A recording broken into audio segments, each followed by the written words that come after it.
मोहम्मद शहजाद खान। मैं एक मुसलमान समाज में से हूँ। मुसलमान समाज में मैंने एक चीज़ ज़रूर देखी है कि मुसलमान समाज है वो सिवा अल्लाह ताला के किसी को नहीं मानता। अगर कहीं भी ऐसा लगता है कि वहाँ आज खाना बनने वाला तो वो नमाज को छोड़ के खाने के ऊपर पहले टूटते थे।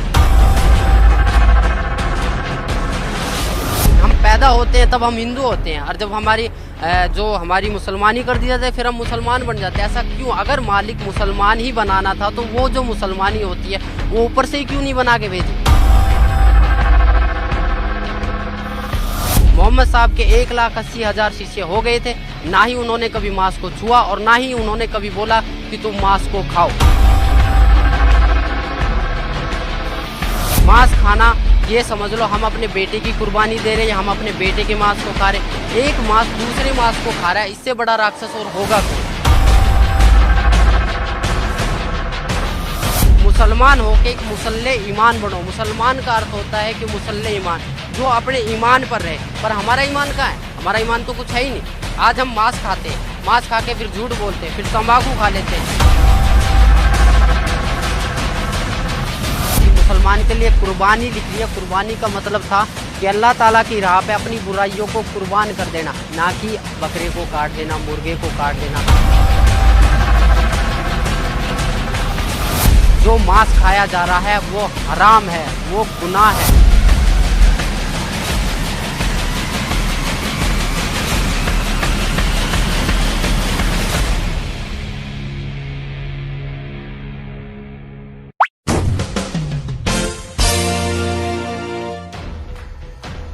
क्या नाम है जी आपका? मेरा नाम शहजाद दास है और मालिक की शरण में आने से पहले मैं मोहम्मद शहजाद खान था।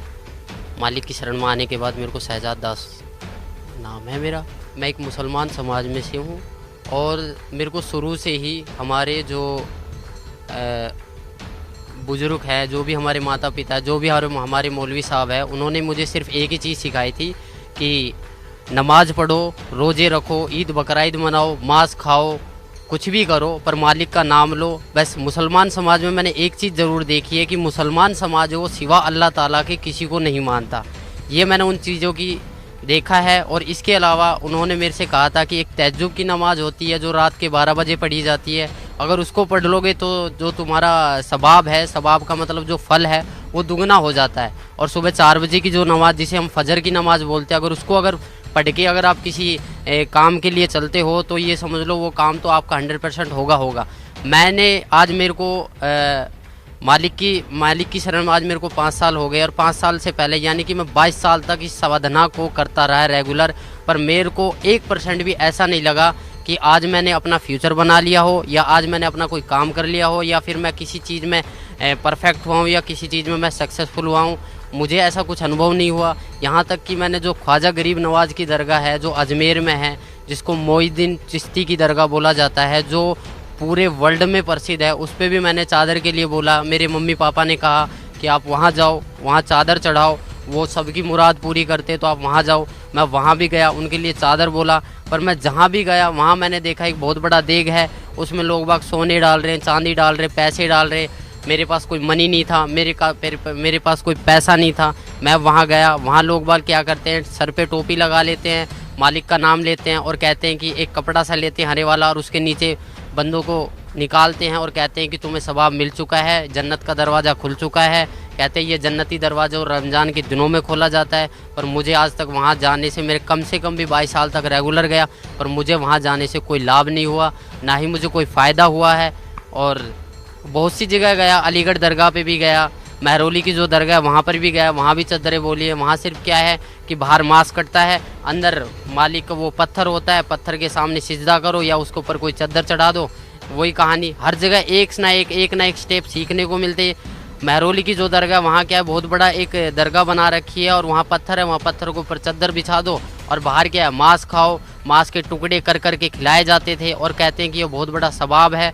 मालिक ने मांस के लिए बोला गया है, मालिक ने बोला था कि कुर्बानी दो, बकरे, गाय, भैंस जो भी उनके हाथ लगे उसको कुर्बान करते थे और लोग बागों को खिलाते थे। इससे वो अपना कर्म तो खराब करते ही करते थे, दूसरे के कर्म भी बिगाड़ते। मुसलमान धर्म में जो मांस बनता है वो इस प्रकार बनता है जैसे कोई हरी सब्जी बना रहा हो, और मांस में भी कोई बकरा काट देता है, कोई मुर्गा काट देता है, कोई भैंस काट देता है, और सब चल रहे हैं। और सबको बोला जाता था एक ही मटके में से, शराबी भी उसी मटके से पानी पी रहा है, कैंसर वाला भी उसी मटके से पानी पी रहा है, बच्चे भी उसी मटके से पानी पी रहे, बाप भी उसी मटके से पानी पी रहा है, और कोई नमाजी आदमी भी है वो भी उसी मटके से पानी पी रहा है। अगर मैं उस पर ऑब्जेक्शन उठाता था, मैं कहता था ये गलत है, तो वो कहते थे ये नहीं है, ये सवाब है, मुसलमान एक दूसरे मुसलमान का झूठा खा सकता है। इससे मैं बहुत इरेटर हो गया, मतलब इतना इरेटर हो गया कि मैं अपना मानसिक संतुलन खो बैठा था, और मैं सोचा कि ये नहीं होगा। फिर मैंने अपने एक मौलवी साहब से बात करा कि क्या ये जो हम कर रहे हैं, जो हम जो चल रहे हैं, ये क्या सच है। उन्होंने कहा कि बहुत अच्छा है, आप एक काम करो, 40 दिन की जमात में जाइए। 40 दिन की जमात में तो नहीं गया, पर हाँ मैं 3 दिन की जमात में ज़रूर गया था। कादियान गया था, वहाँ से मैं कुछ बुकें लेकर आया था जो आज सदगुरु रामपाल जी महाराज के पास हैं। उन्होंने क्या बताया था, उन्होंने वहाँ भी क्या था, वहाँ मैंने देखा एक भेड़चाल, जो अगर कहीं भी ऐसा लगता है कि वहाँ आज खाना बनने वाला, तो वो नमाज को छोड़ के खाने के ऊपर पहले टूटते थे। वो भक्ति नहीं देखते थे, वो ही सोचते थे कि हमारा पेट भरे और हम सोए। नमाज कोई अहमियत नहीं रखती उन बंदों के लिए। नमाज थी एक नित्य नियम, और नमाज से ऐसा मुझे कोई फ़ायदा नहीं मिला। मेरे माँ बाप ने ये बोल दिया था कि तू ज़िंदगी में कभी अपना फ्यूचर नहीं बना पाएगा, और सदा ज़िंदगी एक मजदूरी की तरह काम करता रहेगा। सर, संत रामपाल जी महाराज की शरण में कैसे आए आप? मुसलमानों में क्या कहा जाता है कि नहीं, हमें सीधा मुसलमान बना के भेजा है, बट मैं इस परंपरा को निभाता आया। तो एक दिन क्या हुआ कि मेरे को ऐसे ही मैं बैठा हुआ था, अपने पापा के हॉस्पिटल में बैठा हुआ था। मेरे फादर का हॉस्पिटल था, खान हॉस्पिटल मानेसर के अंदर, गुड़गांव के अंदर, वहाँ बैठा हुआ था। तो मेरे को भक्ति सौदागरों का संदेश एक किताब मिली, उसे मैं धीरे धीरे पढ़ना स्टार्ट करा। मैंने पापा से पूछा, पापा ये पुस्तक कहाँ से आई? उन्होंने कहा कि मैंने डाक द्वारा ये बरवाला से मंगवाई है, आश्रम से मंगवाई है। तो मैंने वो धीरे धीरे पढ़ी। उसमें देखा मैंने जो कलाम पाक की एक हेडिंग लिख रही थी, जिसमें लिखा गया था कि वह अल्लाह ताला जिसने पानी की एक बूंद से आदमी और औरत को उत्पन्न किया, और फिर इस पृथ्वी पर साहिब नस्ल, किसी का बाप, किसी का दामाद, किसी का औरत बना के भेज दिया है, उस अल्लाह ताला के बारे में, जिसने आसमान और ज़मीन जो इसके बीच दरमियान है उसको 6 दिन में बनाया और 7वें दिन तख्त पर जा विराजा, उसके बारे में किसी बाखबर से पूछ कर देखो। उन्होंने बताया था कि सूरत फुरकान 25 आयत 52 से 59 में ये लिख रहा है। तब मैंने इस चीज़ को गौर किया, मैंने इस चीज़ को नोट किया, और कुरान शरीफ हिंदी में लेकर आया, उसको पढ़ा, उसमें देखा, सेम टू सेम वही कहानी निकली। मेरा दिमाग घूम गया, मैं सोचने लग गया कि ये ज्ञान और एक हिंदू समाज के आदमी के पास, और इतने एक कलाम पाक का ज्ञान एक हिंदू समाज के आदमी के पास कैसे आया। मैंने फिर उसको और ज़्यादा गहराई से पढ़ना स्टार्ट किया। मैं 2-2, 3-3 घंटे खाली पेट उसे पढ़ता रहा। धीरे धीरे मुझे ज्ञान हुआ। एक दिन मैंने निर्णय ले लिया कि मैं आज से जब भी दुकान खोलूँगा तो पूर्ण परमात्मा संत रामपाल जी महाराज का नाम लेके ही खोलूँगा। नया हॉस्पिटल था, मैंने स्टार्टिंग से ही दुकान पूर्ण परमात्मा संत रामपाल जी महाराज के नाम से खोलना स्टार्ट करा। और मैंने अंदर ही अंदर एक प्रेरणा बनाई कि मालिक, मैं इतना अभी अपने पैरों पर खड़ा नहीं हूँ। अगर मैं अपने पैरों पर खड़ा हो गया, या मैं जो मेरे घर वाले मुझे बोलते हैं, या मुझे ऐसा लगा कि मालिक अगर आप ही भगवान हो, आप ही ईश्वर हो, आप ही गॉड हो, तो मुझे कम से कम इतना ज्ञान दे दो ताकि मैं आपके पास आ सकूँ। तो धीरे धीरे मैं जब दुकान खोलता तो दुकानों की प्रोग्रेस होने लगी। इतना प्रोग्रेस हुआ कि जब भी मैं एक बार आया, मैं गांव में पूछा मैंने कि यहाँ पर मेरे को जाना है एड्रेस पे, तो उन्होंने बताया कि एक हमारे मुरारी भगत जी थे, उन्होंने वहाँ का एड्रेस दिया कुछ होने। वहाँ पर मैं गया, वहाँ पर मालिक की तस्वीर देखी, मैं बोला मुझे यहाँ जाना था। जब तक मुझे नहीं पता था कि मालिक करोथा को छोड़ के बरवाला में आ चुके हैं। तो उन्होंने कहा था कि हम उस दिन जाएंगे, 7वें महीने की 11 तारीख को मैं यहाँ पर आया, छोटे आश्रम बरवाड़ा पे। मैंने यहाँ नाम लिया, और नाम लेने के बाद जब मालिक से मैंने बताया कि मालिक मैं ऐसे ऐसे कष्टों से उभर कर आया हूँ, तो मालिक ने मेरे को बहुत प्यार करा और बोला, बेटा करोड़ों के ऊपर तेरी मेहर हुई है, और तू इस भक्ति पर डटा रह। इस भक्ति पर डटा रहा, अगर नियमों में रहा, तो तू जिंदगी में वो चीज़ पा जाएगा जो तूने कभी कल्पना भी नहीं करी। सर, संत रामपाल जी महाराज जो आपके पूज्य गुरुदेव हैं, उनसे नाम उपदेश लेने के बाद आपको क्या लाभ मिला? सबसे पहले नाम उपदेश लेने के बाद मैंने जो मेरा मनुष्य जन्म था वो सुधरा। मैंने मांस खाना छोड़ दिया। मैं उस मुसलमान समाज के प्रति जो एक सद्भावना थी, जो एक मैं खोज रहा था अल्लाह ताला को, जो मैं एक देखना चाहता कि अल्लाह ताला कौन था, उसके बारे में मुझे पता लगा। फिर मैंने यहाँ से जितने भी अपने मुसलमान भाई हैं, जितने भी अपने मुल्ला काजी, उनसे पूछा कि भैया ऐसे इस बात है। दुआ सलाम भी करता था, सारे काम करता था। वो 2-4 बार मेरी बातें सुनते थे। एक मैं मौलवी साहब से पूछने गया, वहाँ 4-5 उनके शिष्य बैठे थे। मैंने बोला जी अस्सलाम वालेकुम, उन्होंने कहा वालेकुम अस्सलाम। तो ऐसे ही माइंड में पर्सन घूम गया। मैंने कि जी इसका मतलब क्या होता है कि हम जो दुआ सलाम करते हैं अस्सलाम वालेकुम और वालेकुम सलाम। तो उन्होंने, हालांकि उन्होंने जवाब अपने तरीके से सही दिया, बट मुझे उसमें से कोई संतुष्टि नहीं हुई। फिर मेरा दूसरा जो क्वेश्चन था, मैंने कि आप एक बात बताइए कि अल्लाह ताला, आप कहते हो कि अल्लाह ताला बेजून है, निराकार है, अल्लाह ताला दिखाई नहीं देता, अल्लाह ताला को पाने की कोई विधि? वो कहते जी ज़कात निकालो। ज़कात का मतलब होता है कि अपना जो पैसा होता है उसको मालिक की राह में कुर्बान कर दो, मालिक की राह में दान कर दो। मैंने बोले जी कैसे दान करते हैं? बोला जी आप एक काम करो, ज़कात का मतलब होता है कि आप चावल में मांस बनवाइए और उसको गरीबों में बंटवाइए। तो मैंने वहाँ से ये ठान लिया कि मैंने सोचा कि जो ये बंदा बोल रहा है, मैं बोला जी इसका परिणाम जो है हमारी कुरान शरीफ में है। उन्होंने बोला जी कुरान शरीफ में नहीं है, हदीस में है। मैं बोला जो आसमानी किताबें उतरी है, हमारी कुरान शरीफ उतरी है, तौरेत उतरी है, इंजील उतरी है और जंबूर उतरी है, इनके अलावा अगर आप मेरे को कोई और किताब दिखाओगे तो मैं कैसे मान लूँगा? बोला जो कुरान शरीफ है उसमें तो खाली अरबी भाषा है और जो हदीस है उसके मायने हदीस में है। मैं बोला फिर जो कुरान शरीफ हिंदी में निकल रही है उसका क्या अर्थ है? तो बोला वो किसी ने गलत चला दिया, उसमें कुछ मायनों का अर्थ कुछ गलत होता है। तो इसी प्रकार मुझे भटकाया गया, मैं बहुतों से मिला। इसके बाद जो भी मुझे संतुष्टि हुई सदगुरु रामपाल जी महाराज के चरणों में आने से हुई है। और इसके अलावा किसी भी मुसलमान पंथ या किसी भी मुसलमान प्रवक्ता के पास ऐसा कोई भी मार्ग नहीं है। मैं खुद एक मुसलमान होके आप सभी भाई बहनों को ये बताना चाहता हूँ कि जितना भी मैंने नमाज पढ़े, मुझे पता है नमाज में क्या पढ़े, नियत बांधते हैं उस अल्लाह ताला के बारे में, फिर बोलते हैं सना सुबहानक अल्लाहुम्मा व बिहम्दिका व तबारक अस्मुका।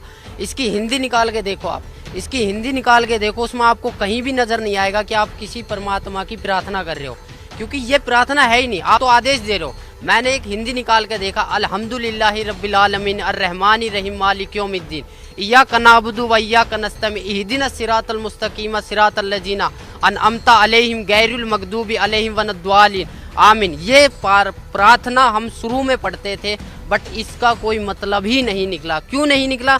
क्योंकि इसमें कोई प्रार्थना की चीज़ है ही नहीं। हम तो आदेश दे रहे हैं कि ए पैगंबर तू वहाँ जा, तू फलानी जगह, तू ये काम कर, तू ये काम कर। ये तो हम एडवाइस कर रहे हैं, पर हम प्रार्थना, हमें एक प्रार्थना करनी है।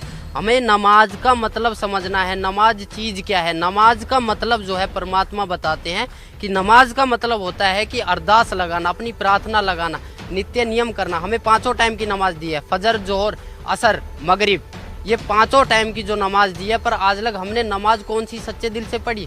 कहीं भी हमें इस फजर की नमाज में ज़कात अलग हो जाती है, सुन्नत अलग हो जाती है, रकात अलग हो जाती है, कुछ भी अलग हो जाता है, पर परमात्मा तो एक है।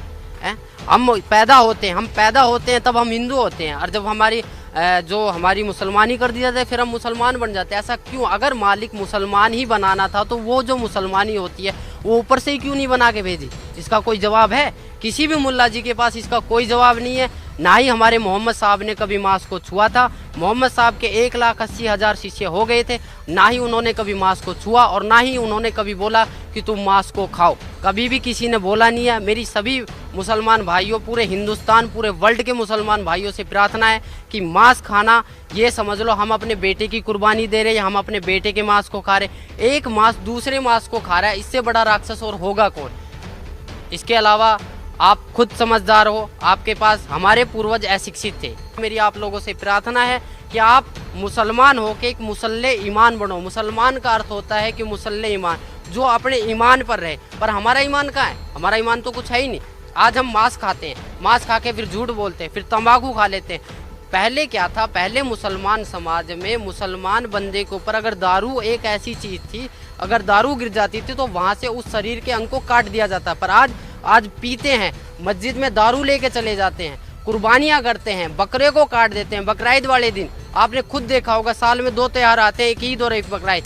बकरा ईद वाले दिन ऐसा क्या करा था जो बकरे काट दिए जाते, हजारों की संख्या में यानी कि करोड़ों की संख्या में बकरे मारे जाते। क्या इनका पाप नहीं लगता? क्या वो मालिक से अरदास नहीं करते हैं कि हमारा एक पाप लगा है, हमें ऐसी योनि में क्यों डाला गया जो हमें कोई भी बंदा देखता वो काट के पटक देता, फिर हमारा मांस खाता है। मैं आप लोग सभी से ये प्रार्थना करता हूँ कि अपना जीवन सफल बनाए। मनुष्य जीवन एक अनमोल है, इसको व्यर्थ ना करे। मुसलमान समाज जो है वो बहुत पाक समाज है। वो पाक इसलिए है क्योंकि वो सिवाय अल्लाह ताला के किसी को मानता नहीं है। पर आजकल का जो मुसलमान समाज है वो मुल्ला काजियों ने बहकाया जा रहा है, क्योंकि हम ख्वाजा गरीब नवाज की दरगाह पे जाते हैं, क्या करते हैं, हम पत्थरों के सामने पूजा करते हैं, फिर कहते हैं कि हम पत्थरों की पूजा नहीं करते। फिर कैसे पत्थरों की पूजा करते हैं? अगर आपने सिजदा कर दिया, उसको पूज लिया, सिजदा करना एक पूज लिया सिवाय अल्लाह ताला के, फिर कहते हैं कि सिवाय अल्लाह ताला के किसी का आगे सिजदा नहीं करते। फिर ख्वाजा गरीब नवाज की दरगाह, सैयद, पीर, जितने भी ये महरौली की दरगाह, अलीगढ़ की दरगाह, यहाँ पर होता क्या है? क्या होता है यहाँ पर? क्या वो बंदा है? क्या वो पीर पैगंबर है? नहीं। उन्होंने ये कहा था कि हम भगवान नहीं है, हम अल्लाह नहीं है, हम उस अल्लाह ताला के बारे में सोचो। मेरी सभी मुसलमान भाई बहनों से अनुरोध है, मैं प्रार्थना करता हूँ कि मैं अपने परिवार से भी ये प्रार्थना करता हूँ कि उस अल्लाह ताला के बारे में जानिए जो कुरान शरीफ में लिख रहा है। कुरान शरीफ में लिख रहा है कि फला तुतिल काफिरन जाहिदुम बिही जिहादन कबीरन, कि वह अल्लाह ताला कबीर है और उस कबीर के लिए इस कुरान शरीफ की दलीलों से तू जिहाद कर, लड़ाई मत कर। जैसे मैं आज आपके सामने कह रहा हूँ, मुझे मजबूरन बस आप लोगों के सामने आना पड़ रहा है, क्योंकि ये काल एक ऐसी जाल है जिसको आप निराकार मानते हो। जिब्राइल अलैहिस्सलाम फरिश्ता जो कुरान शरीफ की आयतों को लेके मोहम्मद साहब के पास आया था, उस टाइम मोहम्मद साहब ने कहा था कि मैं अनपढ़ हूँ, मुझे पढ़ना नहीं आता, फिर भी उसने 3 बार ज़बरदस्ती उनका गला घोट कर उनके ऊपर, उनके अंदर शक्ति डालकर पढ़वाया कि जा नीचे जा, उसको बोल कि मेरा ईमान फैलाए, ईमान फैलाए। वो ईमान इतना तगड़ा फैलाया कि आज लग उस ईमान से हम निकल नहीं पाए हैं। मेरी आप लोगों से रिक्वेस्ट है, जितने भी मेरे पूरे वर्ल्ड के मुसलमान भाइयों, अगर मेरे से कोई गलती होती है या अगर मेरे को बताने में कोई गलती हो रही है, अगर आप इस चीज़ का ज्ञान रखते हो कि नहीं मैं गलत बोल रहा हूँ, तो आप सतगुरु रामपाल जी महाराज बरवाड़ा में आइए और अपने विचार प्रकट कीजिए। अगर हमसे कोई गलती हुई, अगर हमें लगा कि आपका मुसलमान समाज ठीक है तो हम मुसलमान बनने के लिए तैयार हैं। अगर हमें लगा कि आपका मुसलमान समाज गलत है तो आप अपने अहंकार, अपने घमंड और अपनी ये ईर्ष्या को छोड़कर आइए और अपना कल्याण करवाइए। मेरे पापा बीमार हो गए थे, मेरे पापा बीमार हो गए थे, इतना सीरियस हो गए थे, वो मांस खाते थे, दारू पीते थे, बीड़ी पीते थे, सिगरेट पीते थे। डॉक्टरों ने बोला फेफड़ा खराब हो गया, दिल 20% काम करने लग गया है। उनको मैंने बोला, उनको मैंने समझाया कि उस खुदा को याद कर। आज तेरा वो खुदा कहाँ है? वो जुम्मे की नमाज भी पढ़ते थे, ईद बकरा ईद को भी पढ़ते थे, मीट भी खाते थे। क्या उनकी भक्ति इतनी नाजिल नहीं थी? क्या उनकी भक्ति इतनी भी नहीं थी कि वो अपने आप को जीवित कर सके? उन्होंने तो बहुत वो करा था। तो वही बात था, उनको मैंने बोला कि उस खुदा को याद कर। उन्होंने रो के गिड़गिड़ा के बेड पे पड़े पड़े मालिक को याद किया था, बंदी छोड़ पूर्ण परमात्मा संत रामपाल जी महाराज को याद किया था कि मैं जन्मजात नाम ले लूँगा, मुझे इस बीमारी से छुड़वाओ। मेरे पूरे घर वालों ने ये कह दिया था कि ये मरेगा, यहाँ तक कि रिश्तेदारियों ने बोल दिया था कि इसके बचने की कोई उम्मीद नहीं है। फिर भी मैंने मालिक से उसके लिए प्रार्थना करी। मालिक ने बोला बेटा ठीक हो जाएगा, वो ठीक हो गया। नाम के लिए बोला बट वो आज नाम से मुकर गया है। परमात्मा की शब्द में इतनी शक्ति है कि आपने बगैर नाम लिए आप ठीक हो चुके हो। अगर आप अब भी नहीं पिछाड़ोगे फिर कब पिछाड़ोगे? सर भी आप बता रहे थे कि अल्लाह ताला की शरण में जाना चाहिए, उसको पहचानना चाहिए, उसको जानना चाहिए, तो किसे मानते हैं आप अल्लाह ताला? देखो, आज से जब मैंने नाम पहले लिया था तो मैं तो कभी जानता भी नहीं था कि अल्लाह ताला कौन है। मैंने बहुत से मुसलमान काजियों यहाँ कि मैंने मम्मी पापा से भी पूछा कि वह कोई ना कोई तो ऐसी शक्ति होगी ना जो पूरे ब्रह्मांड को चला रही है, पूरे समाज को चला रही है, जिसने एक पानी की बूंद से एक आदमी को उत्पन्न कर दिया, एक औरत को उत्पन्न कर दिया। फिर मैंने सुना था आदम और हव्वा के बारे में, बोला कि परमेश्वर अल्लाह ताला ने आदम बनाया, फिर उसकी हड्डी से एक हव्वा बनाया, उससे संसार चला। पर आदम को अगर अल्लाह ताला ने बनाया तो अल्लाह ताला भी तो होगा ना कोई। तो उन्होंने ये कहा कि आप कुरान शरीफ को पढ़ो। मैंने तहे दिल से मालिक की शरण में आने के बाद तहे दिल से 3 बार कलाम पाक को पढ़ा है। वहाँ पर मुझे एक एक चीज़ के अरब का पता लगा। उसमें एक सूरत आती है औज़ु बिल्लाहि मिनश शैतानिर रजीम बिस्मिल्लाहिर रहमानिर रहीम, कि शुरू करता हूँ उस अल्लाह ताला के नाम से जो सबसे बड़ा है और अपने बंदे के गुनाहों को माफ़ करने वाला है। हमारा जो मैटर है वो ये है कि हमने एक सूरत फुरकानी 25-52 से 59 तक में पढ़ा था कि फला तुतिल काफिरन जाहिदुम बिही जिहादन कबीरन। इसमें कबीर परमात्मा को जो बड़ा बोला गया है मैंने बहुतों मुसलमान काजियों से पूछा कि कबीर का अर्थ क्या है, कि कबीरा गुनाह है। कौन सा गुनाह है? पाप का है, चोरी का है, डकैती का है। बोला कबीरा गुनाह है जिसकी कोई माफ़ी नहीं हो सकती। उन्होंने सब एक अज्ञान रूपी के कारण बहकाया हुआ था। असली ज्ञान ये था, मालिक के द्वारा दिया और था, कि कबीर इज गॉड है, कबीर ही अल्लाह ताला, अल्लाहु कबीर है, नोट है अल्लाहु अकबर। अल्लाहु अकबर बोलो या अल्लाहु कबीर है बोलो, बात एक ही है, वह अल्लाह कबीर है। और बड़े का मतलब होता है कबीर। अगर बड़े को लेके चलते हैं तो इसका अर्थ ये बनता है कि शुरू करता हूँ उस अल्लाह ताला के नाम से जो कबीर है और अपने बंदों के गुनाहों को माफ़ करने वाला है। उस हजरत मोहम्मद साहब जो हमारे नबी है, जो पीर पैगंबर थे, जिनको नबी का दर्जा दिया गया, उनको भी जिंदा महात्मा के रूप में मिले थे जब उन्होंने अपनी शब्द से गाय को मार दिया था और उनसे जीवित नहीं हुई थी। उन्होंने जाके एक गुफा में रोए, घर को बंद करके रोए कि अल्लाहु कबीर है, गिड़गिड़ाए अल्लाहु कबीर है, अल्लाहु कबीर है। तो वो एक सूक्ष्म रूप धर कर आए। तब उन्होंने कहा था कि मेरी गाय को जीवित कर दो। तब उन्होंने कहा था जाओ मोहम्मद आपकी गाय जीवित हो जाएगी। तब एक सूक्ष्म रूप में वो आए और उनकी गाय जीवित करी और वो चले गए। तब से मोहम्मद साहब की महिमा बनी। जिस दिन को गाय को काटा गया था, जिस दिन को गाय को काटा गया था, वो मुसलमान भाइयों ने अपनी डायरी में लिख लिया। उसी दिन से ये जीव हत्या का प्रथा चलने लगी है। अगर आपको मेरी बात पे यकीन नहीं है, अगर आपको मेरे ऊपर विश्वास नहीं है, तो आप अपने खुद मुल्ला काजियों से पूछो जाके कि आखिरकार में जो रमज़ान था, रमज़ान में जो चारों किताब निकली थी, जो कुरान शरीफ उतरी थी, ऐसा मोहम्मद साहब जब इतने प्यारे थे, अल्लाह ताला के इतने प्यारे नबी थे, तो उनका जो एंड हुआ था वो इतना बुरा क्यों हुआ था?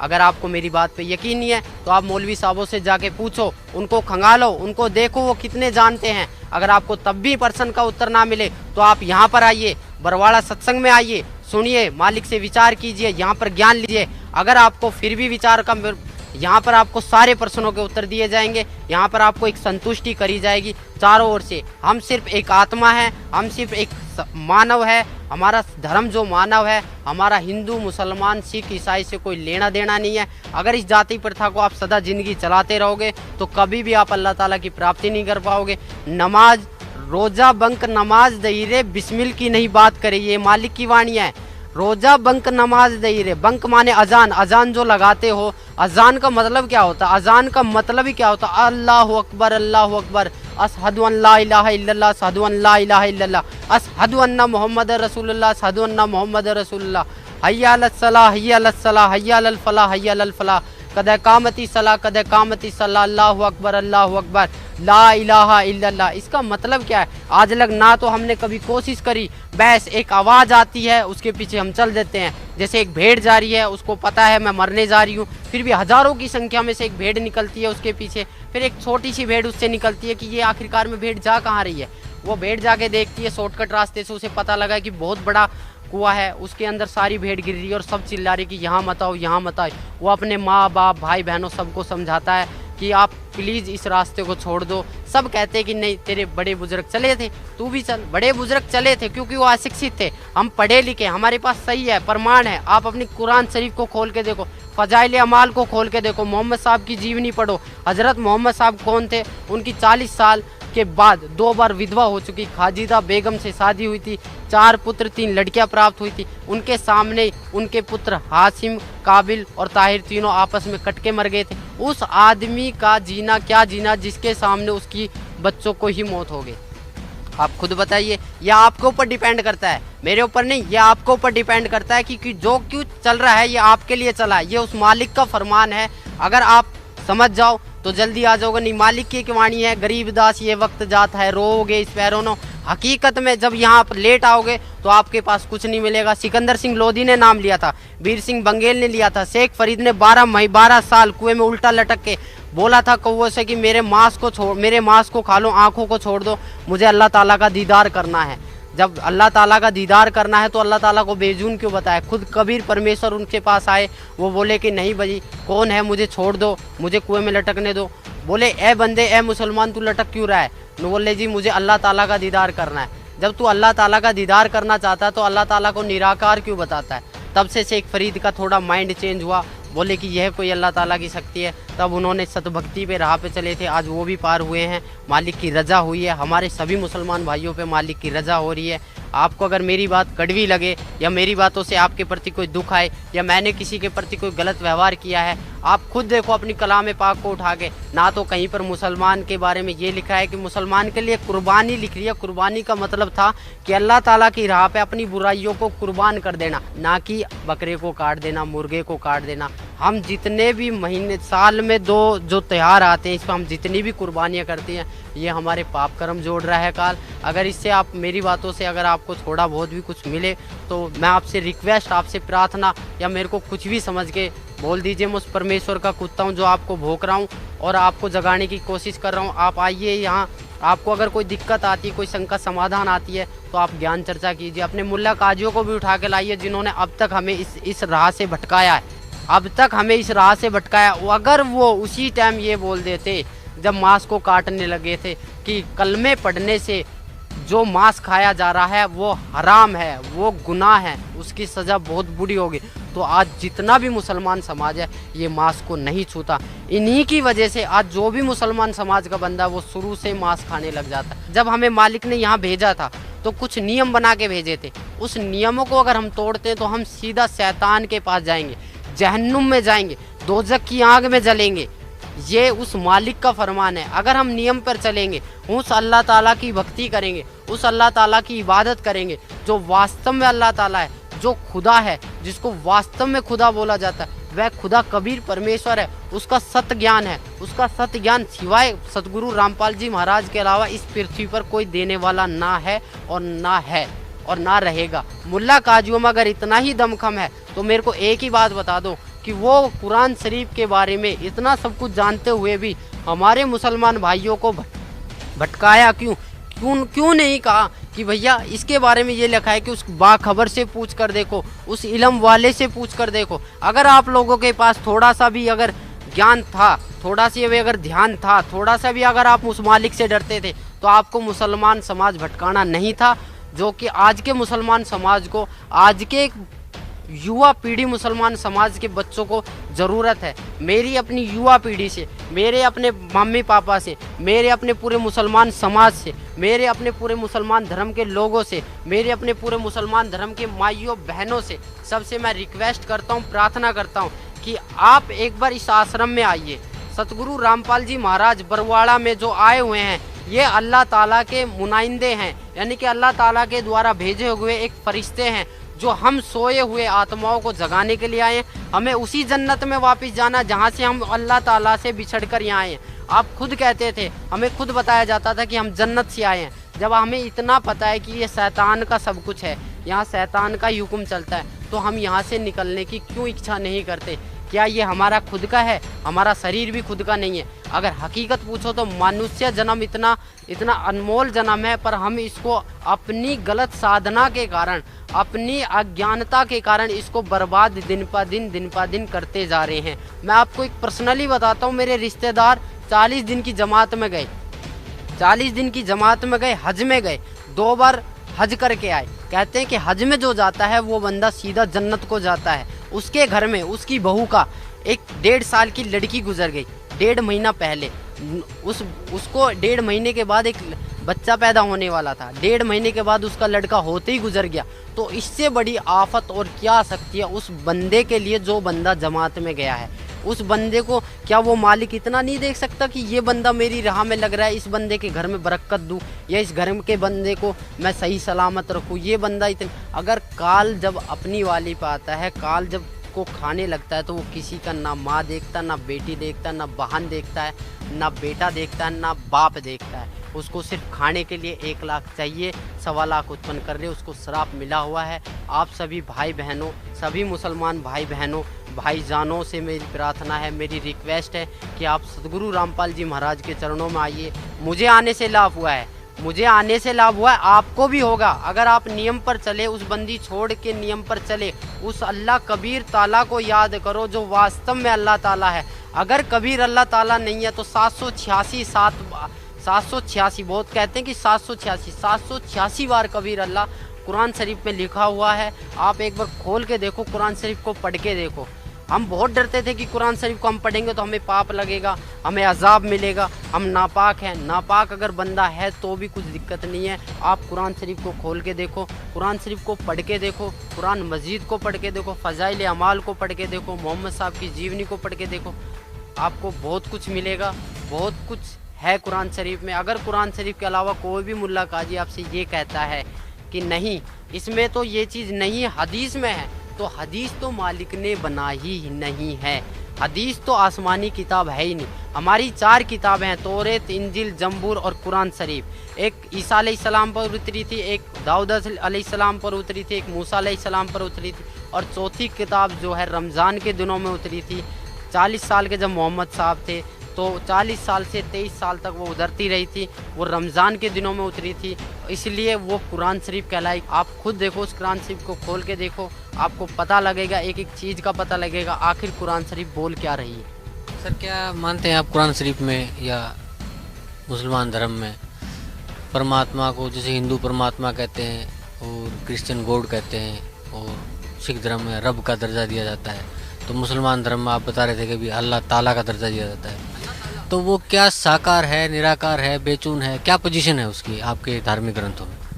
देखो जी, धार्मिक ग्रंथों के हिसाब से अगर आप चलते हो तो अल्लाह ताला को निराकार तो घोषित कोई भी धार्मिक ग्रंथ करता ही नहीं है। अल्लाह ताला साकार है, ना तो वह बेजून है ना निराकार है। बहुत से कहते हैं अल्लाह ताला कण कण में समाया हुआ है, ये बात मैं मानता हूँ, अल्लाह ताला कण कण में समाया, बट अल्लाह ताला साकार है। जब हमारी कुरान शरीफ में लिख रहा है कि उसने 6 दिन में सृष्टि की रचना करी और 7वें दिन सखत पर जा विराजा, विराजने का मतलब बैठा है, वो कोई भगवान है, वो कोई शक्ति है, उसके बारे में, उस अल्लाह ताला के बारे में किसी बाखबर से पूछ कर देखो।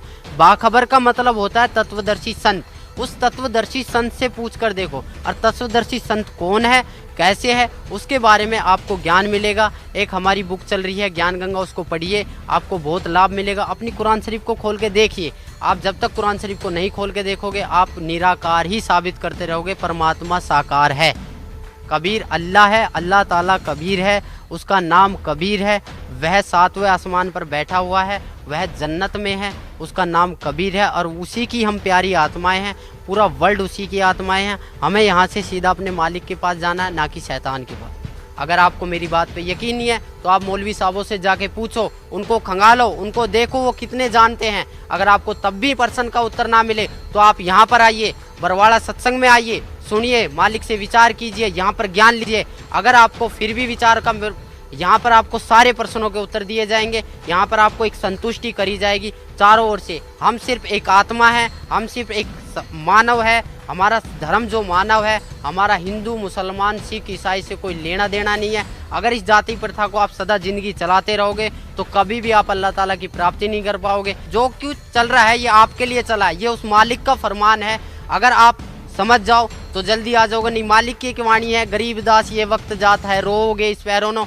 हकीकत में जब यहाँ पर लेट आओगे तो आपके पास कुछ नहीं मिलेगा। सिकंदर लोधी ने नाम लिया था, वीर सिंह बंगेल ने लिया था, शेख फरीद ने 12 साल कुएं में उल्टा लटक के बोला था कौवे से कि मेरे मांस को खा लो, आंखों को छोड़ दो, मुझे अल्लाह ताला का दीदार करना है। जब अल्लाह ताला का दीदार करना है तो अल्लाह ताला को बेजून क्यों बताए? खुद कबीर परमेश्वर उनके पास आए, वो बोले कि नहीं भाई कौन है, मुझे छोड़ दो, मुझे कुएं में लटकने दो। बोले ए बंदे, ए मुसलमान, तू लटक क्यों रहा है? बोले जी मुझे अल्लाह ताला का दीदार करना है। जब तू अल्लाह ताला का दीदार करना चाहता है तो अल्लाह ताला को निराकार क्यों बताता है? तब से शेख फरीद का थोड़ा माइंड चेंज हुआ, बोले कि यह कोई अल्लाह ताला की शक्ति है। तब उन्होंने सतभक्ति पे राह पे चले थे, आज वो भी पार हुए हैं, मालिक की रजा हुई है। हमारे सभी मुसलमान भाइयों पे मालिक की रजा हो रही है।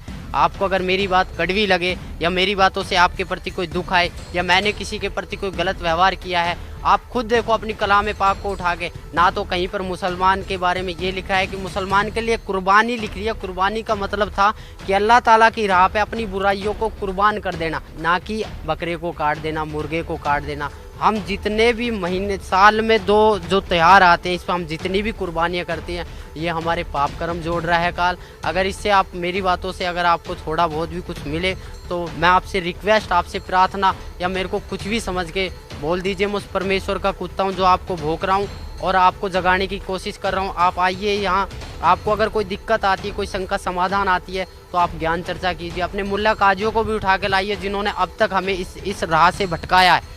सर अभी आप बता रहे थे कि न हम हिंदू हैं, न मुसलमान हैं, न सिख हैं, न ईसाई हैं, हम सिर्फ एक आत्मा हैं।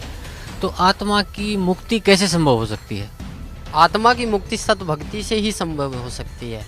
सतभक्ति का मतलब यह है कि हमें सबसे पहले अपने गुरु की तलाश करनी पड़ेगी, एक तत्वदर्शी संत की तलाश करनी पड़ेगी। वो हमें उस अल्लाह ताला, उस खुदा का मार्ग बताएगा, वो अल्लाह ताला के मार्ग की विधि बताएगा। उस विधि पर चलने से, उसके पथ पर चलने से हम इस शरीर को, जो हमारा नासवान शरीर है, इसको हम छोड़कर अपने मालिक के पास चले जाएंगे। इसी से ही आत्मा की मुक्ति हो सकती है, ना तो नमाज पढ़ने से, ना रोज़ा रखने से, ना बकरों को हलाल करने से, ना गायों को हलाल करने से, ना मुर्गों को हलाल करने से। इससे ना तो किसी को मुक्ति मिली है और ना ही कोई मुक्त हो पाएगा। तो सर, इस जहान में कौन है वो तत्वदर्शी संत जो हमें मुक्ति प्रदान कर सकता है? इस पृथ्वी पर एक सतगुरु रामपाल जी महाराज जी हैं, जो हमें, वो अल्लाह ताला के नुमाइंदे हैं, वो अल्लाह ताला के फरिश्ते हैं, वो अल्लाह ताला के भेजे हुए एक पैगंबर हैं। अगर आप उनके पास आके नाम दीक्षा, जो भी वो अल्लाह ताला की विधि आपको बताए, उसको अगर आप अपने सच्चे मन से एक तड़प के साथ, जिस प्रकार आप एक नमाज को तड़प के साथ, जिस प्रकार एक आप रोज़े को तड़प के साथ करते हो, उसी प्रकार आप इस विधि को भी तड़प के साथ अगर कर लो, तो आप 100%, 101% आप पार हो जाओगे और उस जन्नत में चले जाओगे, जहाँ वास्तव में ही खुदा है, जहाँ वास्तव में ही अल्लाह ताला है, जो साकार बैठा है, जो हमारे लिए बहुत रोते हैं, जो जिनसे हम बिछड़ के बहुत दुखी हुए हैं। इस संसार में ऐसा कोई सा भी मनुष्य नहीं है जिसके ऊपर दुखों का आप पहाड़ नहीं पड़ा है। अगर वो दुखों का निवारण और इस संसार, इस काल के जाल से छूटना चाहता है, इस शैतान के जाल से, तो वो सतगुरु रामपाल जी महाराज की शरण में आए। यही वो खुदा है, यही वो गॉड है, यही वो ईश्वर है, यही वो भगवान है, यही वो अल्लाह ताला हैं, यही वो अल्लाह ताला हैं, यही वो खुदा हैं, जो आपको इस काल के जाल से मुक्त करवा सकते हैं। अन्यथा इस पृथ्वी पर ना तो किसी मुसलमान के प्रवक्ता के बस की है, ना किसी नमाज के पढ़ने से होगा, ना रोज़े रखने से होगा, ना ही आपको कुरान, ईद और बकरीद मनाने से होगा, ना ही आपको मांस काटने से होगा। सबसे पहले आप आइए और मांस को छोड़ने की कष्ट कीजिए, क्योंकि हम जितनी जीव हत्या करेंगे उतना ही हमारा पाप कर्म बढ़ता ही चला जाएगा। ये कुरान शरीफ में भी लिख रहा है कि मनुष्य अपने जीव के स्वाद के लिए इस कर्म को कर रहा है, अन्यथा कोई कर्म नहीं है। ना ही तो कहीं मुसलमान वो कुरान शरीफ में लिख रहा है, ना ही कहीं फज़ाइल अमाल में लिख रहा है। आप किसी भी एक अच्छे मौलवी काजी से पूछोगे कि आप इस मीट को जायज़ है नाजायज़, तो वो 100% आपको यही बोलेगा कि ये नाजायज़ है, खाली एक जीव का स्वाद है, इसके अलावा और कुछ नहीं। अगर आप मालिक के पास जाना चाहते हो, सब एक भाई हो, सभी एक बाप की संतान हो, उस बाप को पहचानो और उस बाप की शरण में आइए।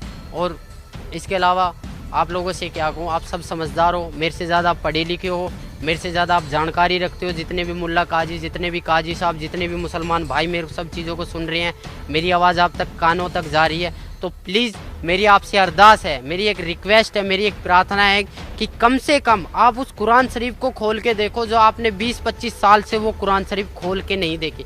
जब तक आप उस कुरान शरीफ को खोल के नहीं देखोगे, तब तक इस ज्ञान को पाना, उस अल्लाह ताला को पाना आपके लिए इम्पॉसिबल नहीं, बड़ा कठिन सवाल हो जाएगा। आज तक हमें खुद नहीं पता कि वो अल्लाह ताला कौन है, और हम अपने बच्चों को क्या बताएंगे कि वो अल्लाह ताला कौन है। धन्यवाद भाई साहब। आओ सब मिलकर जागरूकता लाए, पाखंड और अंधविश्वास को जड़ से मिटाए। अंधश्रद्धा भक्ति मानव जीवन के लिए बेहद खतरनाक है। शिक्षित समाज से निवेदन है कि नकली और शास्त्र विरुद्ध साधना बताने वाले धर्म गुरुओं से बचे तथा नकली धर्म गुरु का विरोध करे। सभी धर्मों में पाखंडवाद चरम सीमा पर है। समाज को चाहिए कि गलत साधना बताने वाले धर्म गुरुओं का डटकर विरोध करे। पुस्तक अंधश्रद्धा भक्ति खतराए जान को पढ़े। हमारे इस वेबसाइट पर जाकर इस पुस्तक को निःशुल्क पाए, या फिर आपका पूरा नाम, पता और फोन नंबर इन नंबरों पर SMS करें। अवश्य देखिए जगत गुरु तत्वदर्शी संत रामपाल जी महाराज के मंगलमय प्रवचन हर रोज इन चैनलों पर।